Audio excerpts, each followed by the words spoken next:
মা মা আর লাইলা কই? লাইলা দেখতেছি না।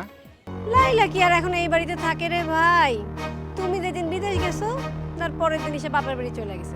খারাপ কথা ছিল এইবার গিয়া টাকা পাঠাইলে ইলিয়াস মিয়ার জমিটা কিনুন। তাইলে কি জমি নিজ নামে কেনার লাইগা না কইয়া আইসা পড়ছে? ভাবতেছি আর বিদেশ যাবো না। আমার যে জমি আছে জমির উপর কৃষি খামার দিব। তুই কার জমি বেচবি? তোর নিজের নামে কোনো জমিন আছে? আমার লোকে নষ্ট হবে চূড়ান্ত কইরা আমার জ্ঞান দিতে আইসো।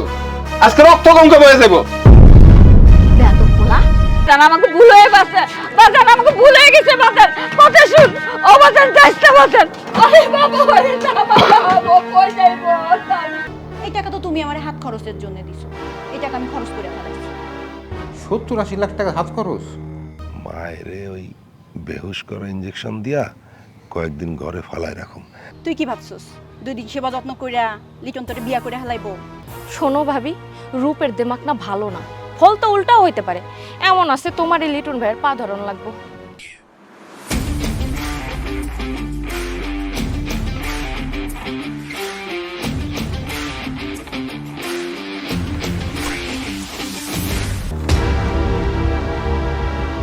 ভাইজান কোনো খবর জানেননি? কিরে কি হইছে? তুই যে অবশ্য তুমি ঠিক কইছো আব্বা, কালকে আমি যাবো না, যে কোনো ভাবে হোক আব্বা ওরে আমার বাগে আনতেই হইব।